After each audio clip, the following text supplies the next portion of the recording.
ஸ்ரீயப்பதியான ஸ்ரீமன் நாராயணனுடைய கடாட்சத்தாலும் ஆச்சாரியனுடைய அனுகிரகத்தாலும் 4 வருடங்கள் 8 மாதங்கள் இந்த உபன்யாசம் ப்ளஸ் சந்தை இந்த ஜூமில் பண்ணிட்டுருக்கோம். இதில் இன்னைக்கு ஸ்ரீமத் பாகவதத்தை அடியொற்றி எழுதப்பட்ட ஸ்ரீமன் நாராயண பட்டத்திரியால் இந்த வாதரோக நிவர்த்திக்காக குருவாயூரப்பனின் மேல் சமர்ப்பிக்கப்பட்ட ஸ்ரீமன் நாராயணியம் 86வது தசகம் சால்வன் வதம் பாரத போர். மிக அழகானதொரு தசகம். பேஹாக் அப்படிங்கிற ராகத்தில் அமைக்கப்பட்டுள்ள தசகம் இது. அதாவது நாராயணனுக்கே மகாவிஷ்ணுவுக்கே போர் அடித்து போயிடுத்து போல் இருக்கு இல்லையா? என்ன சுவாமி அப்படின்னா, மகாவிஷ்ணு ஜெய விஜயாளுக்கு ப்ரமோஷன் கொடுக்குறாளா டிமோஷன் கொடுக்குறாளான்னு தெரியாது. அவளால் தான் இவருக்கு அவதாரமே. முதல்ல அவதாரம் எடுக்கச்சே தனித்தனி அவதாரம். இரண்யாக்ஷன் இரண்யகசிபுக்கு தனித்தனியான அவதாரங்கள் பெருமாள். அதற்கடுத்து பார்த்தார் ராவணன் கும்பகர்ணன் இம்பார்ட்டன்ஸ். அப்போ முதல்ல கொடுத்ததுக்கு அடுத்தது குறைஞ்சி போச்சு இம்பார்ட்டன்ஸ் ஆனால் ஃபோக்கஸ் ராவணன் மேலே தான் இருந்தது, ராவண கும்பகர்ணன் மேலே. ஆனால் 2 பேருக்குமாக ஒரே அவதாரம். அதற்கடுத்து ஃபோக்கஸ் ஷிஃப்ட் ஆகிடுத்தவருக்கு. சிசுபாலன் தந்தவக்கரன் அவளுக்கும் அந்த வீரியம் குறைஞ்சி போச்சு, பெருமாளுக்கும் வீரியம் குறைஞ்சி போச்சு. அந்த சிசுபாலனுடைய வதம் பார்த்தோம் போன வாரம். இந்த வாரம் சால்வன் வதம், தந்தவக்கரனுடைய வதம். தந்தவக்கரன் யார்? பல பேர் கேள்விப்பட்டிருக்க மாட்டோம். நடுவில் சில உபன்யாச கர்த்தாக்கள் தந்தவக்கரன் தான் கம்சன் அப்படின்னு சொல்ல ஆரம்பிச்சிட்டேன். ஏன்னா வசுதேவருடைய சகோதரனுடைய மகன் தான் தந்தவக்கரனும், அதனால் கம்சன் அப்படின்னு சில பேர் சொல்லியிருக்கா. அப்படி இல்லை, கம்சன் வேறு, தந்தவக்கரனுடைய வதம் வேறு தெரியுது. சிசுபாலன் எப்படி அழிஞ்சான்னு தெரியுது. இருந்தாலுமே அவனை எதிர்க்கணும் அப்படிங்கிறது தான் ஒரே ஒரு விஷயம்.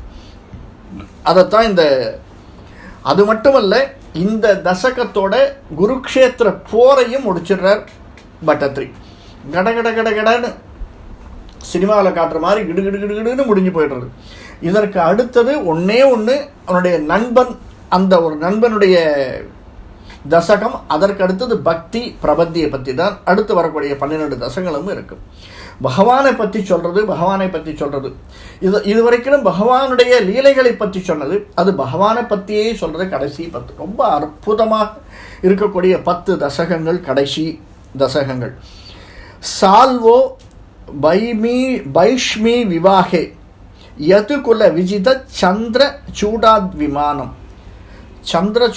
விமானம் விந்தன் சௌபம் ச மாயி த்வயி வசதி குரும் ஸ்வது புரீம் அப்யபாங்ஷீத் பிரத்யும்னஸ்தம் நிருந்தன் நிகில அதுபடைஹி நக்ரஹி துக்ரவீர்யம் தஸ்யாமாத்யம் த்யுமந்தம் வியஜனிச்ச சமரைஹி சப்தவிம்சத்யஹாந்தம். அதாவது ருக்மிணியினுடைய விவாகம், பைஷ்மி விவாகே. ருக்மிணியினுடைய விவாகத்திலே என்ன ஆறுதாங்க? யாதவ சேனைகளால் ருக்மிணியினுடைய விவாகத்தின் போது ருக்மிக்காக தன்னுடைய நண்பர்களுக்காக ஓடி வரான். யாரு? சால்வன். இந்த சால்வராஜன் தோற்கடிக்கப்படுகிறான். சால்வராஜன் யதுகுலத்தினுடைய ராஜாவாக விளங்கக்கூடியவன் சால்வகா தோற்கடிக்கப்படுகிறான். தோற்கடிக்கப்பட்டால் என்ன பண்ணோம்? அவன் தன்னைத்தான் உணர்கிறான். ஒவ்வொரு இடத்துலையும் நாம் தோற்கடிக்கப்பட்டோம் அப்படின்னா என்ன நம்மக்கிட்ட லாஸு, அதை எப்படி நாம் ப்ளஸ் பண்ணிக்கிறது இல்லையா? அதுதானே நம்மளுக்கு தேவை. ஒரு இடத்துல தோத்துட்டோம் அப்படின்னா வெறும் வீரியம் மட்டும் போகாது. நம்மக்கிட்ட என்ன மைனஸ், அடுத்தவங்ககிட்ட என்ன ப்ளஸ். இவன் பார்க்குறான். உடனே இவன் என்ன பண்ணுறான்? பரமேஸ்வரனை குறித்து தவம் பண்ணுறான். சால்வன் பரமேஸ்வரனை குறித்து தவம் எதற்காக தவம் பண்ணுறான்னு எனக்கு வீரியம் போரலை. முன்ன பின்ன இந்த சினிமாவில் காட்டுற மாதிரி சுற்றி அடிக்கிறதுக்கு எனக்கு வீரியம் போடலை. 2 ரவுண்ட்லேயே டவுன் ஆகிடுறேன். ஏறி இறங்க ஒரு இடத்துல இன்னொரு இடம் போகிறதுக்கு எனக்கு சரியான வசதிகள் இல்லை அப்படின்னு யோஜனை பண்ணி பரமேஸ்வரனை குறித்து தவம் பண்ணுறான். பரமேஸ்வரன் கிட்டேருந்து சௌபம் அப்படிங்கிற ஒரு விமானத்தை பெறான். நம்ம பார்த்தோம், விமானமெல்லாம் யாருக்கு கிடைக்கிறது பாருங்களேன். ராமாவதாரத்தில் விமானத்தை யூஸ் பண்ணது ராவணன் இல்லையா? நல்லவர்கள்கிட்ட விமானம் கிடைக்கிறது இல்லை. ஏன் தெரியுமா? யோஜனை பண்ணுங்க, நம்ம பார்க்கலாம். கெட்டவங்கள்கிட்ட தான் விமானம் கிடைக்கிறது. இவன் பரமேஸ்வரன்கிட்ட தவம் பண்ணி சௌபம் அப்படிங்கிற சௌபம் விமானம் விந்தனு அந்த சௌபம்ங்கிற விமானத்தை வாங்கிக்கிறான், பெற்றுக்கொள்கிறான். பெற்றுக்கொண்டு இந்த குருக்ஷேத்திரத்தில் வசித்து வர்றபோது அந்த எப்படிப்பட்டவன் தெரியுமா? அந்த சால்வன் பெரிய மாயாவி, மாயீசக, அவன் மாயாவியானவன். மாயாவின்னா என்ன அப்படின்னா, நான் முதல்ல சொன்னேன் இல்லையா, யாருக்கு தேவை விமானம்னு? மாயாவிகளுக்குத்தான் தேவை. யார் தன்னுடைய திறமையை தான் நிரூபிக்காமல் இருக்கிறார்களோ, நிரூபிக்க முடியாமல் தவிக்கிறார்களோ, அவர்களுக்கு ஒரு சப்போர்ட் தேவையாக இருக்கு இல்லையா? அவனுக்கு முதல்லே மாயாவி, இவனுக்கு விமானம் தேவையாக இருந்ததுன்னா அதை வச்சு மறைஞ்சிக்கலாமே, அதனால என்ன பண்ணுறான், இந்த விமானத்தை வாங்கிக்கிறான். இவன் அந்த மாயாவி சால்வன் என்ன பண்ணுறான், நேர துவாரகைக்கு போகிறான். துவாரகையை சேதம் பண்ணிடுறான், பங்கம் பண்ணிடுறான் துவாரகையை. அவன் விடுவானா? கிருஷ்ணன் இல்லை, யாருமே இருக்க மாட்டான், நம்ம துவாரகையை கைப்பற்றிடலான்னு இவனுக்கு ஒரு அல்ப எண்ணம். அதில் துவாரகைக்கு போகிறான். ஆனால் அங்கே பிரத்யும்னன் இருக்கான்றது இவன் எதிர்பார்க்கவே இல்லை. அவன் என்ன பண்ணுறான், யாதவ சேனைகளோடு தடுக்கிறான். நல்ல தடுத்த உடனே அந்த இடத்துல இவனுடைய மந்திரியை முன்ன நிறுத்துறான். யார் அது மந்திரி? தியுமான் அப்படிங்கிற மந்திரி. தியுமாந்தம் ஞக்ரஹீத், அந்த தியுமான்கிற மந்திரியை முன்ன நிறுத்தி சண்டை போடுறான். அந்த மந்திரியை பிரத்யும்னன் கொன்னுறான். இந்த போர் 27 நாட்கள் நடக்கிறதா சாதிக்கிறார் அவர் சமரகாச. அதாவது 27 நாட்கள் நடந்து இந்த போர் முடிகிறது. அது வரைக்கும் நீண்டுண்டே போகிறது இந்த போர். இதற்கடுத்து இதே விஷயத்தை பாகவதமும் சாதிக்கிறது. என்ன சாதிக்கிறதுன்னு பார்க்கலாம் அடுத்த ஸ்லோகத்தில். அதாவது 2வது ஸ்லோகம், தாவத்து ஸ்வம் ராமசாலி त्वरित उपगतः गण्टित प्राय सैन्यं सौबेशं तं यरुन्थाः स किल किद सकिल गतया सार्गम् अभ्रं स यद्धे मायाधातं व्यहिंसीत अपि तव पुरस्तत् या अपि क्षणार्थं नाज्ञायीदाह्य ரேகே ததிதம் அவமதம் வியாச ஏவ நேஷதீத்து. அதாவது இந்த தாவத்து தம் அதற்குள்ளே என்ன பண்ண, இந்த பலராமனுக்கு இந்த செய்தி கிடைச்சிடுறது. அது வாட்ஸ்அப்பில் கிடைக்கிறதா இல்லை என்ன தூதுவர்கள் மூலியமாக கிடைக்கிறதான்னு தெரியல. பலராமனுக்கு இந்த செய்தி கிடைக்கிறது. பலராமன் என்ன பண்ணுறான், வேகமாக வரான். இந்த வேகமாக வந்து அந்த சேனைகளோட சண்டை போடுறான்.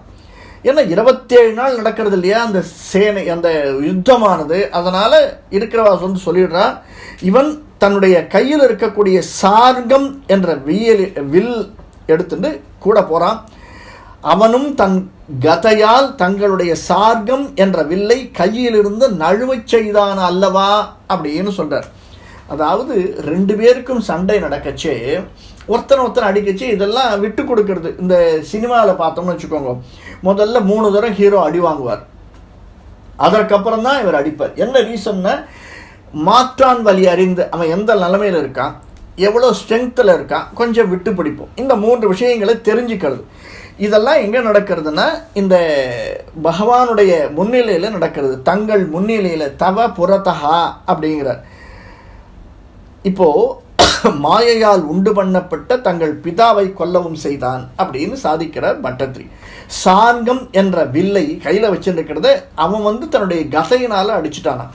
கொஞ்சம் சின்ன விஷயம் பண்ண உடனே என்ன ஆகும், சந்தோஷப்படுறது இல்லையா?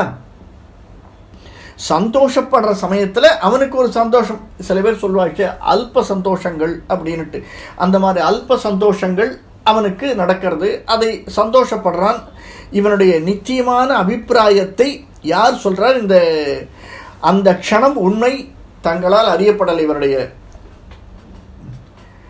தந்தை பிதா கொல்லப்படுகிறார் அப்படிங்கிறது, பிதாவை கொல்லவும் செய்தான், அந்த பிதா கொல்லப்படுகிறார்ங்கிறத வியாச ரிஷியே நிஷேஷித்திருக்கிறார் அப்படிங்கிறார். நிச்சயமான அந்த அபிப்பிராயத்தை அவரே வந்து சொல்றாராம். அதாவது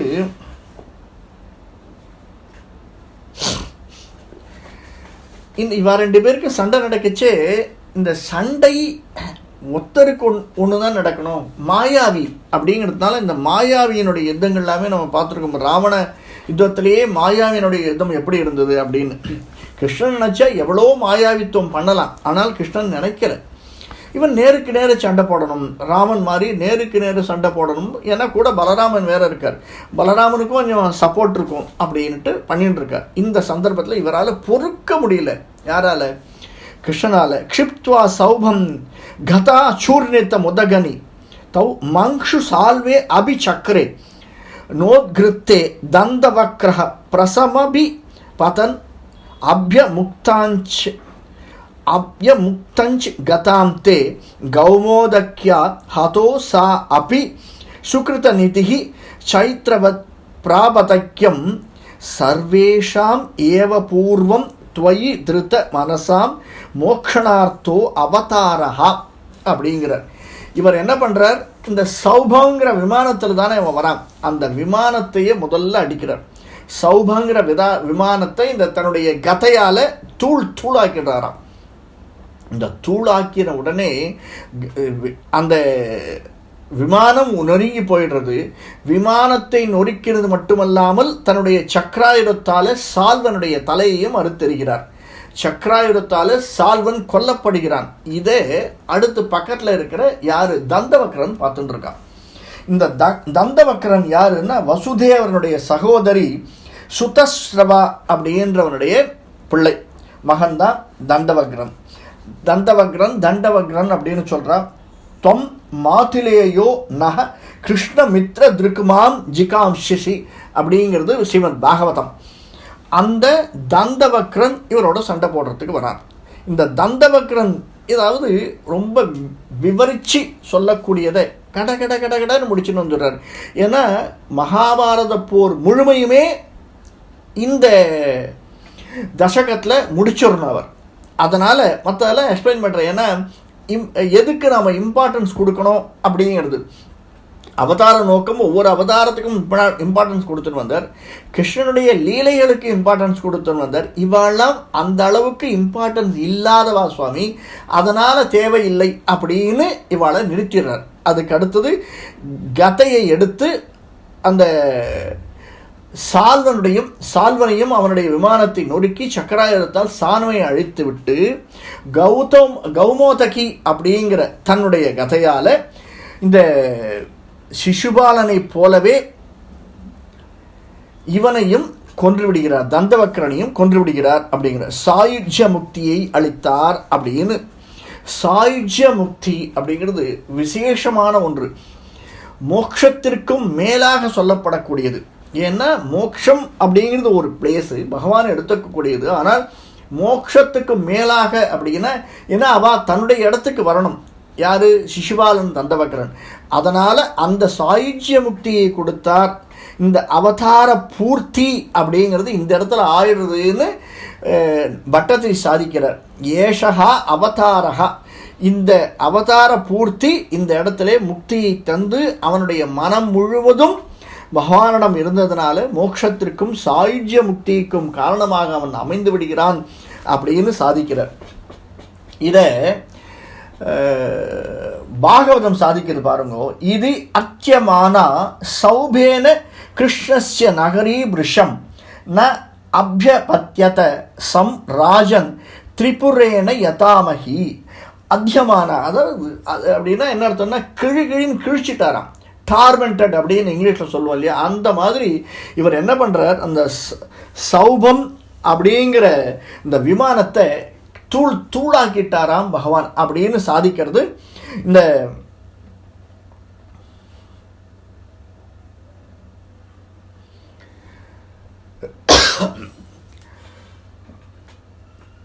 தந்தவக்ரனுடைய மோட்சம் கொடுத்ததும் சால்வராஜனை கொன்றதும் அந்த அளவிற்கு ஒரு பகவான் ஒரு க்ஷணத்தில் இதெல்லாம் முடிச்சிட்டார் அப்படின்னு சொல்கிறார். அது மட்டுமல்ல, இந்த இடத்துல தாஷ்ய சௌபபதேர் மாயா திவ்ய அஸ்திரைஹி ருக்மிணி சுதா. ருக்மிணி சுதா அப்படின்னா ருக்மிணியினுடைய புத்திரன் அப்படின்னு அர்த்தம். யாரு? பிரத்யும்னன். பிரத்யும்னன் க்ஷணேன நாசயாமாச நைஷம் தம இவ உஷ்ணகுஹா அப்படின்னு தன்னுடைய உஷ்ண கிரகங்களால். அப்படின்னா பிரத்யும்னன் எப்படி சூரியன் எப்படி தன்னுடைய உஷ்ண கிரகங்களால் தகிச்சானோ அந்த மாதிரி தகிச்சு இந்த படையை விரட்டினான் அப்படின்னு பாகவதம் சாதிக்கிறது. இது பிரத்யும்னன் கிட்ட வந்தது. அடுத்தது சக்கராயுதத்தால் இவர் எப்படி கொண்டார் அப்படிங்கிறத பாகவதம் சொல்றது பாருங்க. ஜஹார தேனை இவ சிரக ஷ குண்டலம் கிரீட யுத்தம் புருமாயினா ஹரிஹி. ஹரி எப்படி பண்ணாராம்? கிருஷ்ணன் தன்னுடைய சக்கராயுதத்தால் அவனுடைய தலை, கிரீட்ட குண்டலங்கள் எல்லாவற்றையும் அப்படியே ஒரு கணத்தில் எடுத்து விட்டானாம். மாயினால். மாயினால் அப்படின்னா அவனுக்குத்தான் மாயை தெரியுமா, எனக்கும் மாயை தெரியும் அப்படின்னு ஒரு க்ஷண நேரமே பகவான் எடுத்துக்கொண்டானாம். ரொம்ப நாள் எடுத்துக்கல. ராவணனோட, கும்பகர்ணனோட, இரண்யாட்சனோட யுத்தங்கள் எல்லாம் ரொம்ப நாள் நீண்டது. அது இல்லை, அவள் சீக்கிரமாக, அவளுக்கும் தேவை சீக்கிரமாக இருக்குது, இவனுக்கும் தேவை சீக்கிரமாக இருக்குது. யார்? கிருஷ்ணனுக்கும். அடுத்தது பாகவத போர் இருக்குது, முக்கியமான இம்பார்ட்டன்ஸ்லாம் நிறைய இருக்குது. அதனால் அங்கே போகணும்னால கடகடன்னு இந்த இடத்த முடிச்சிட்டாராம். இதற்கு அடுத்தது நேர எங்கே போகிறார் பாகவதர் பட்டத்திரி அப்படின்னா, நேர துவாரகையிலிருந்து இதுலேருந்து கௌரவ சபை சூதாட்டத்திற்கு போகிறார். அந்த இடத்துல திரௌபதியினுடைய வஸ்திராகரணம், அந்த இடத்துல ஏற்படக்கூடிய வன்மம், அதனால் விளையக்கூடிய நிகழ்ச்சிகள், இது அத்தனையும் கடகட கடகடன் அடுத்த ஒரே ஸ்லோகத்தில் சொல்லி முடிச்சிடுறார்.